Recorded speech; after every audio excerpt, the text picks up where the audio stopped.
Welcome to Pulp Mythos. I'm Brian here with Larry and Spencer, and we're going to be discussing Why Women Kill Season 2, Episode number 3, Lady in the Lake. If you've not hit the sub button or the bell, please do so. We do these reviews every single week. Leave a comment and a like. That really helps push the video. And let's start with Alma. Alma being sort of transforming over this episode. There's a great line at the beginning, and I want you guys to take on this when they're burying Mrs. Yost, because, she died in the end of last week's episode. And she finds out that Miss Yost hated her garden, or at least thought it didn't hate it, but thought it was subpar, plain, nothing interesting. And as they're pouring the dirt on Miss Yost, Alma thinks to herself, you spent 20 years looking down on this garden. Now you'll spend eternity looking up from it. And it's the coldest line, but she has a little smile on her face. And then, through the course of the episode, Alma is somewhat embracing what Bertram is, and she's sort of enjoying herself. Well, it runs with that theme we were talking about of selfishness from the first episode. It's because it benefits her, and I think we get to see a little bit more of that side of Alma throughout the episode.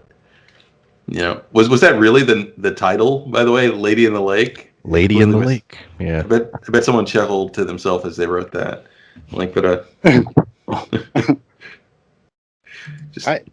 I enjoyed that line. To me, it was clever, and it was that kind of, I don't know, not over the top, but it was over the top. And everything about this show, and we talked about it before, was amazing. The whole, the soundtrack, the narration over top of it, everything, including that little line, her smile, the character development is so good. I'm really excited to see, like Larry said, if this is going to be her embracing this, or just becoming a almost completely new character. Like she's finding herself now because she's not afraid to be who she is.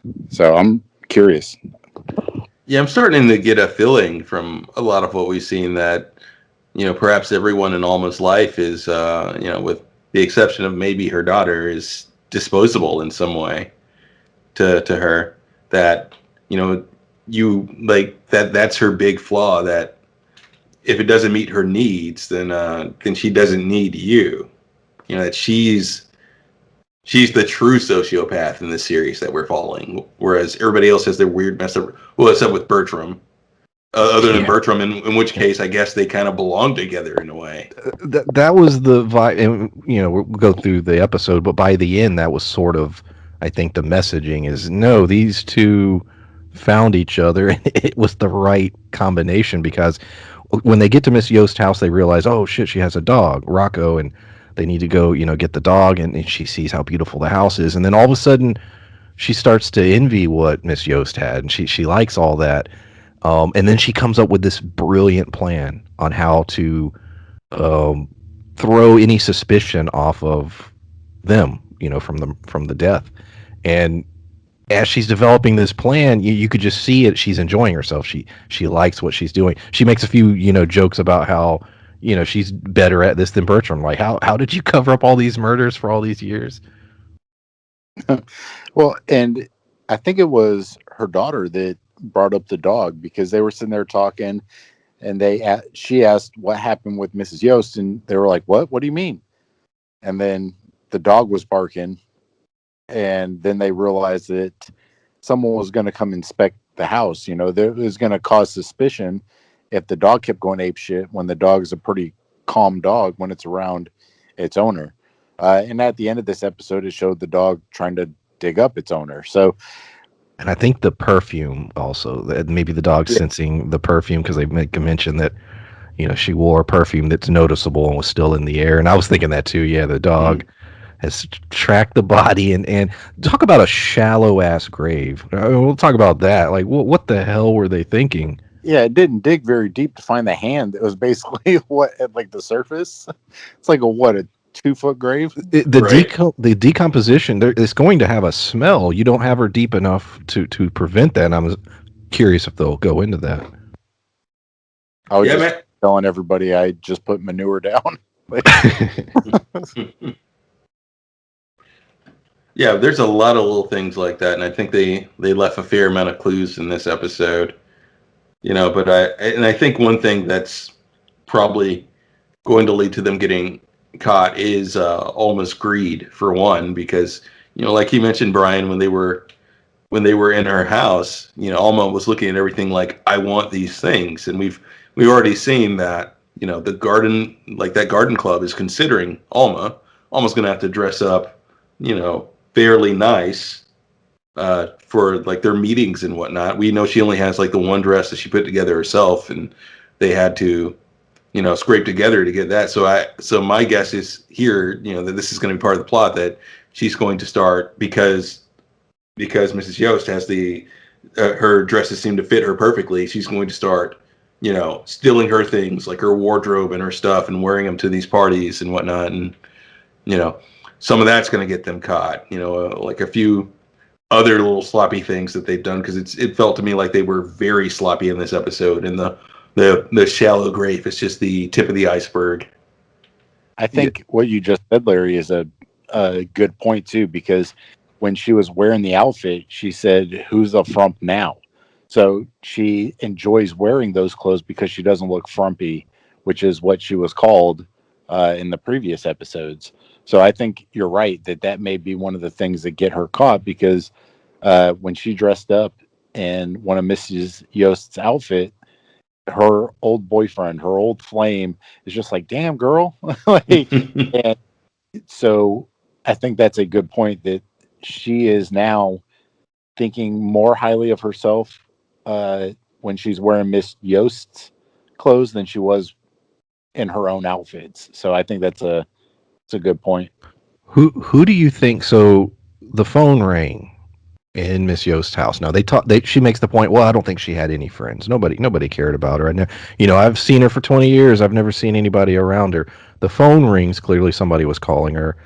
They did not answer the phone. I'm guessing.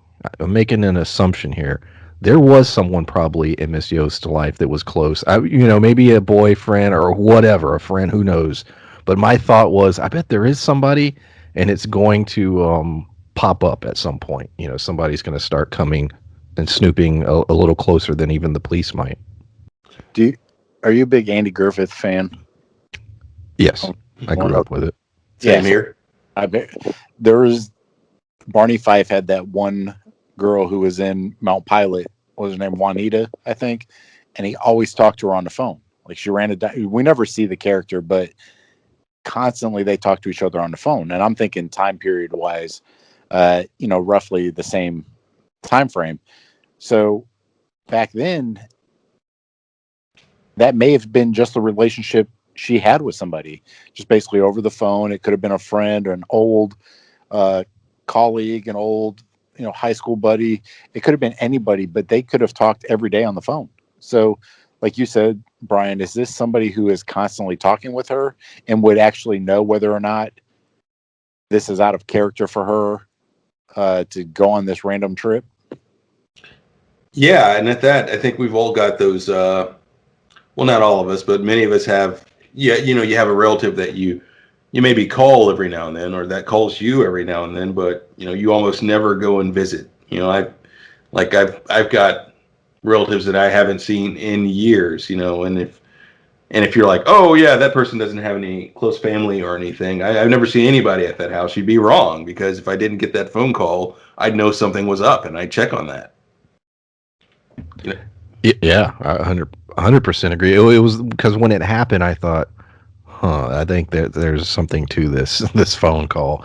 If she absolutely had no friends and nobody that cared, why is she getting a phone call in the middle of the day? I don't know that telemarketers existed on a major level in 1949. Maybe they did. I don't know.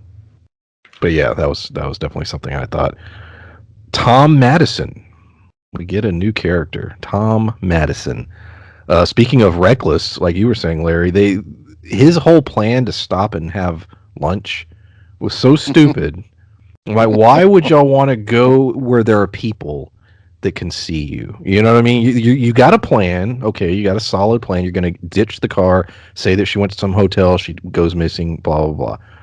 But you're going to stop where there's a bunch of people. Now they stop. Alma sees an old guy that she had hooked up with once in high school, who's the star quarterback or whatever for the school. A guy named Tom Madison. He's freshly divorced, attractive young man. They're having a nice little lunch, and this causes some jealousy between her and Bertram. And that lasts all the way towards the end of the episode. Will Tom Madison come into play at another point, I wonder? Yes. Absolutely. They play it up to where Nick Frost's, Birdie feels they're far enough away, and he's just a little peckish, and he wanted to stop and get something to eat. But they felt like they were far enough away from town where people probably wouldn't run into people they knew. But then, sure as shit, they run into somebody they know, and not only that they just know or kind of wave at, somebody who they sat down and had lunch with and talked to. So their alibi is, unless they're able to spin it somehow and be like, no, we were, because he said it was the same path as that they took on their honeymoon. So they could play it up that way. Like, we were just, it was close to our anniversary and we were doing XYZ, but it still puts them in the same place as their neighbor right after they went missing. So it's one of those things where it's too closely linked and it may fuck them over. But my thought is that she's going to get Tom to help her get rid of Birdie. Yeah, because Tom seems to be what she really wants, and she kind of displayed that via body language and other things, and just almost general selfishness. That she wants the finer things in life, and it seems like in her mind that Tom is a trade up, and also the fact that, like you said, they were doing this thing that they were trying to keep secret, and yet she sat down and had dinner with him, and then we had the back and forth where she asked, "Oh, are you ever in LA?" And he said, "Yes, I have business there frequently." So he's going to pop in, he's going to visit, he's going to look them up, likely while an investigation is going on into what's happening to their neighbor. And like, it'll come up over conversation with somebody that, yeah, he saw Alma, she was looking good, she was wearing this blue dress, and then someone will put two and two together, like, oh, the dress that they saw Mrs. So-and-so leave in, maybe that was Alma instead. Like, they're watching her dogs, she's wearing her dress.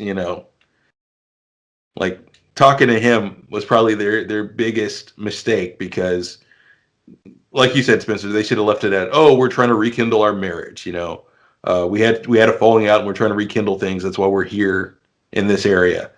Because if they left it at that and they left him alone, they may have gotten away with it. But I have a feeling his involvement, him being there, and perhaps accidentally giving someone a clue, it's what's going to lead everything back to them.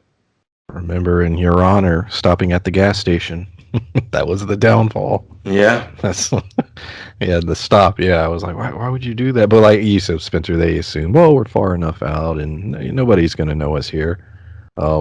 Another sloppy mistake, leaving her purse in the car that they were ditching in a lake. That was so good. The comedy gold, the whole scene, and the episode's called Lady in the Lake. And I have to think, wow, for these actors, I mean, they had to go and get in that water. Who knows how many hours this took to shoot? Who knows what the temperature was of that water? So I applaud them both. That was comedy gold. And by the end of the scene, it brought them together. They're in this together now, and we have them, going back to their home. But yeah, what did y'all think of the? I started laughing. I was like, "Get the fuck out of here! You left your purse in the car." Right. It was a Coen Brothers moment. I was like, "Oh, of course you did." That's a great kind of comparison, because "Oh brother, where art thou?" The whole like goofy look on Nick Frost's face, and then you have Alma, and then of course he loses his pants. Like, it's. And then she dives in to save his pants. It's just super. I don't want to negate the comedic gold it was, but it was just silly, and it was so funny. But it made me curious, because you introduced Tom previous to that, So now you have this kind of not love triangle because, her husband's still right there, but you introduce this character who could cause a problem in their relationship. But then they have a moment where they have a really strong connection. So that to me is almost not another variable, but it makes it confusing because now where are they going to go from there? Which makes it for entertaining television. But I am super curious as to what they're going to do now as far as Tom's character, because I thought I knew until the end of the episode, and now I'm like, well, shit. Now their relationship is stronger than ever. So now I don't know. It's like, yeah, that's it. I do feel he's going to show up, and the car scene, like I said, where he dives back in, I feel that's another clue because chances are he's going to have a tear in his pant leg, and there's going to be some thread on the hanging off the door or whatever part of the car caught his pants. That'll be another clue. That's one more thing that would piece this puzzle together for anybody researching this, that maybe there was some foul play. There's going to be DNA evidence, and then they're going to fast forward to 1996 or something, and then they're going to arrest them in their 90s. Or there's a possibility they get home and he realizes that he can't find his syringes that he seems to keep on him everywhere. Or his record, or his various killing tools. Right.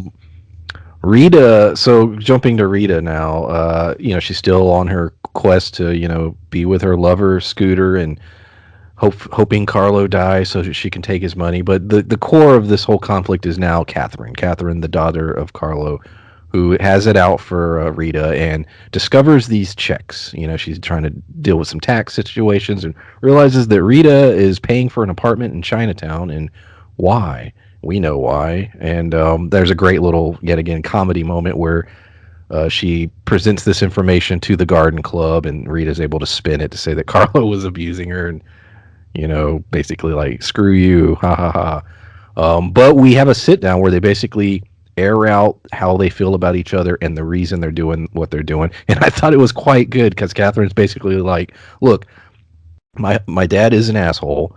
He made me give up the love of my life. And yet he got you, and now you're going to take all his money. She's basically saying, I've been screwed over all the time. This is bullshit. Screw you, screw him, and we're enemies, and I'm going to continue to pursue this. I thought that was brilliant too, because she basically said that her dad was worried that the guy that she was dating was just doing it for their money because she was ugly. And then he was able to marry somebody that was literally just trying to get with him for his money. So she didn't feel that was fair. She's like, well, this is bullshit, so I'm not going to let you win. So it's just a giant pissing contest between two people, and their back and forth. And this episode was one of my favorite things. Just like you said, the whole in front of the whole garden party, and then her hugging her friend and smiling over her shoulder at her.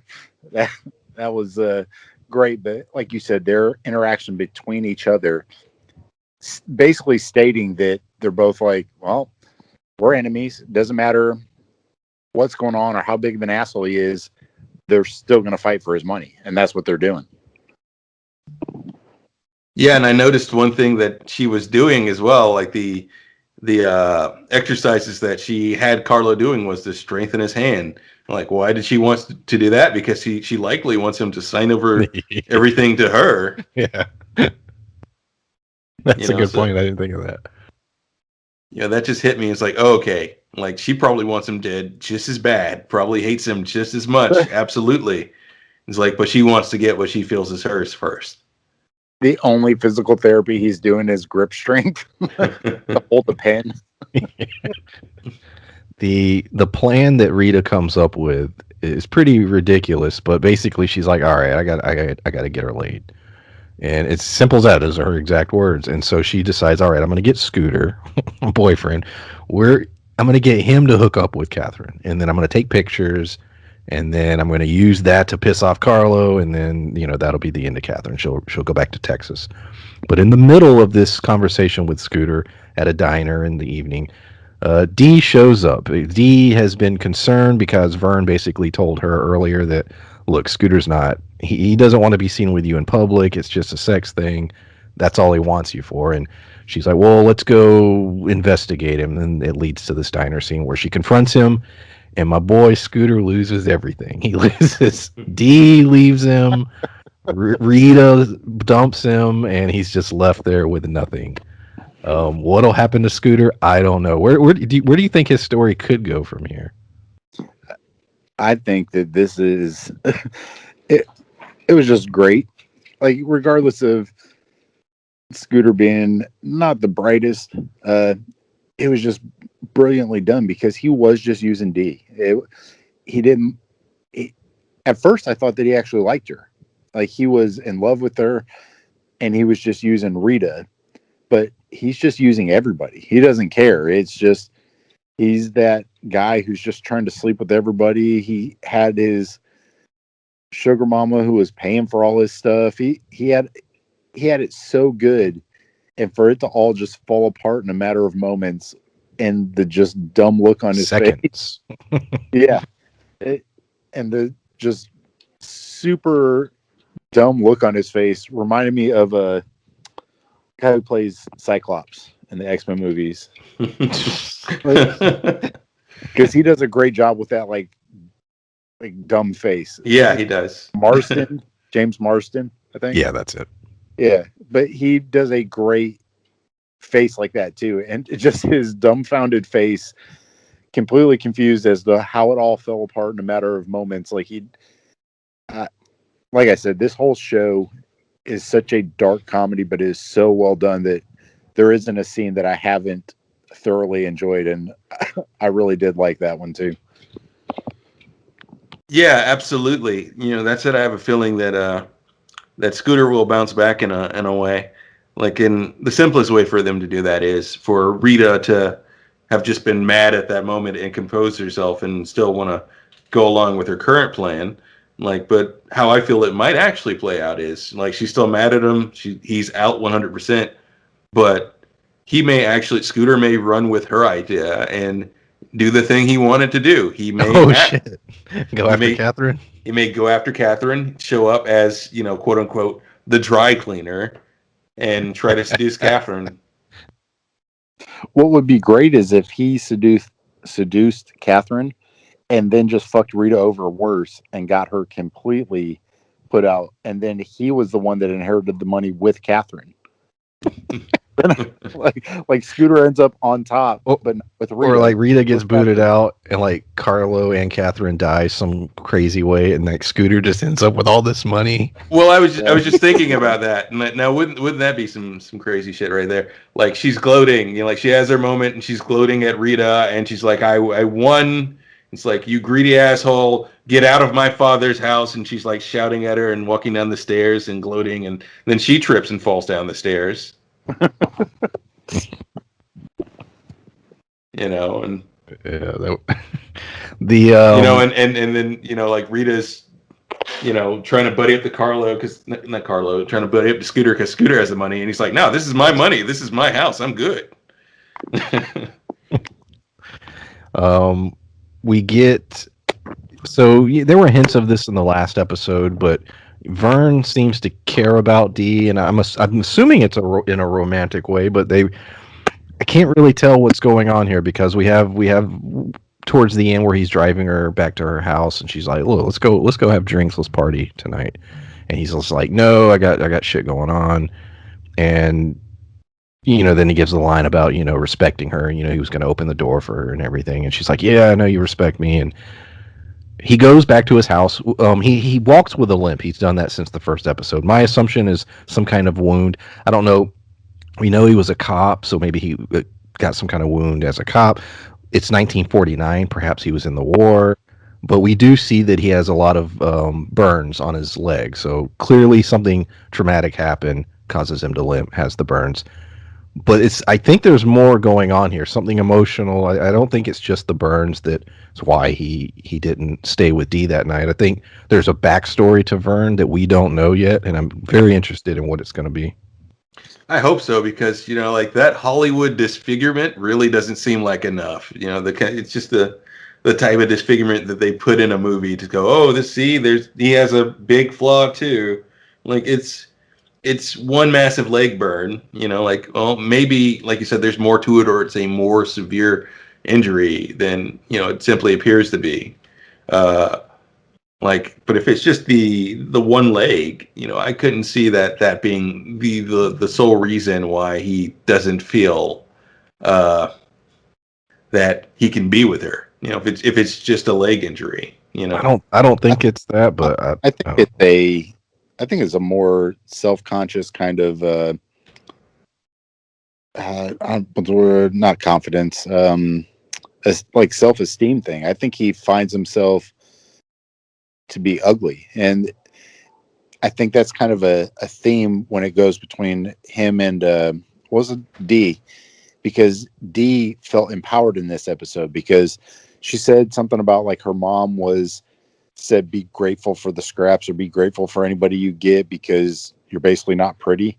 yeah, she's like, they get the toast, I get the crumbs. Yeah, so I think that he feels the same way. He's disfigured. His leg is completely, jacked up, and it plays on his psyche. It makes him feel unattractive. It makes him feel not worthy. But hearing D say all that, I think that that's going to empower him too. And I do think that relationship between them will probably fester into something that is redeemable as far as the show goes.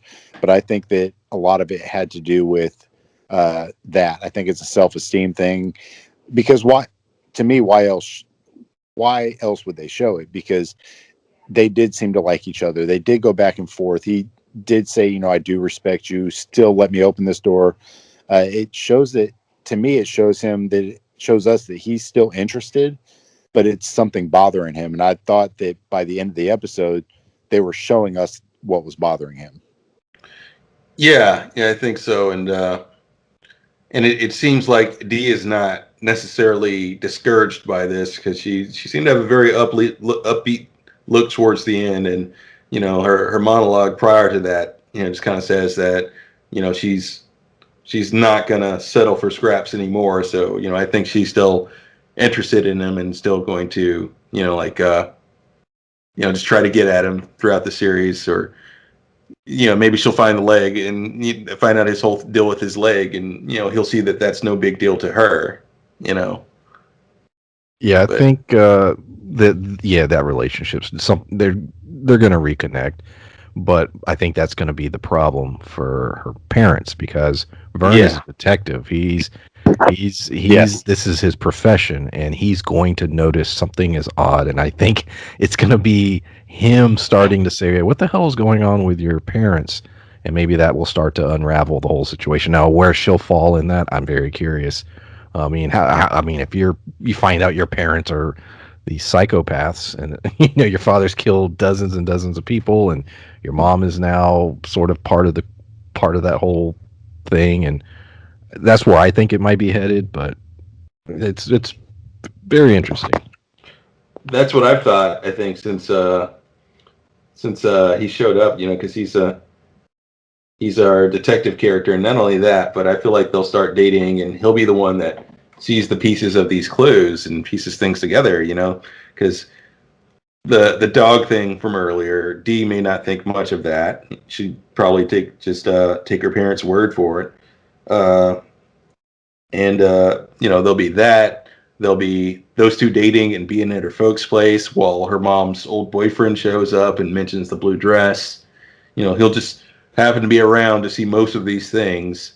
And I'm sure they'll find that hand in the garden in time to dispose of it, but maybe even miss a nail or something, and he'll find that. You realize how shallow that grave has to be, right? For her hand to be out at the end. Yeah, I'm like, come on, what the hell, man? Well, to me, that was comedic gold too, because Nick Frost is digging this grave and he's like, I just can't do it anymore. He just gave up.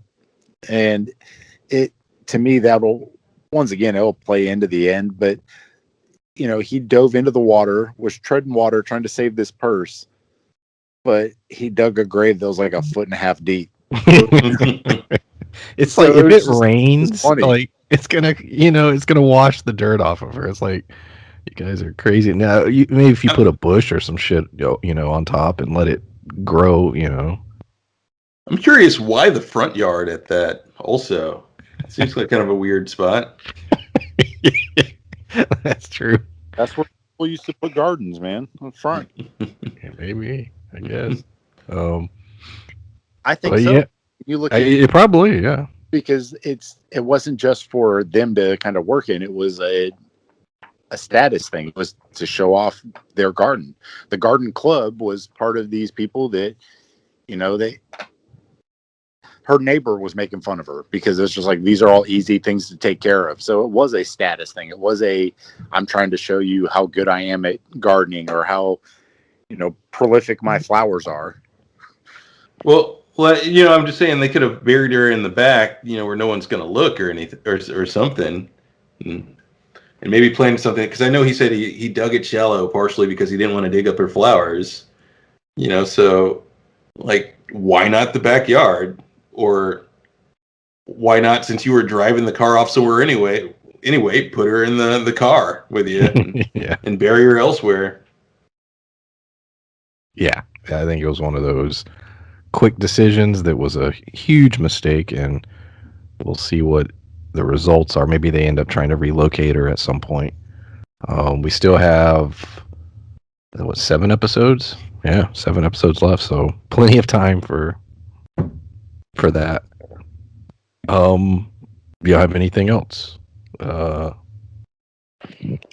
don't. I'm staying outside right now, so I don't know if it sounds like I don't hear any. that's good because all I hear is cars. But No cicadas. I don't have anything. Well, speaking of cars, though, I love shows that are filmed in these like time periods because I love the vehicles in it. It's always like my favorite things. But other than me enjoying the set pieces, no, I didn't have anything else. There are some neat sets. Well, yeah, like, I've got nothing either. I'm just really enjoying the show a lot more than I thought I was going to. Yeah, I have to say this was one I was of all the shows that we've decided to do, this was the one I was like, I don't know if we'll be into it. I think maybe, but I wasn't 100% sure. And now I'm just like, oh my God, I can't wait for each episode. So yeah. That's it. I can't wait to go back and watch season 1. I do. Same here. Yeah. I wish I had the time for it right now. But yeah, we will be doing these, as I said, every single week and all the way through the final episode. Please hit the sub button if you haven't already, and pop on over and check out our review for Loki. It's up on the channel. We appreciate an upvote and maybe a comment. And yeah, thanks. We'll see y'all next time. Bye. Bye.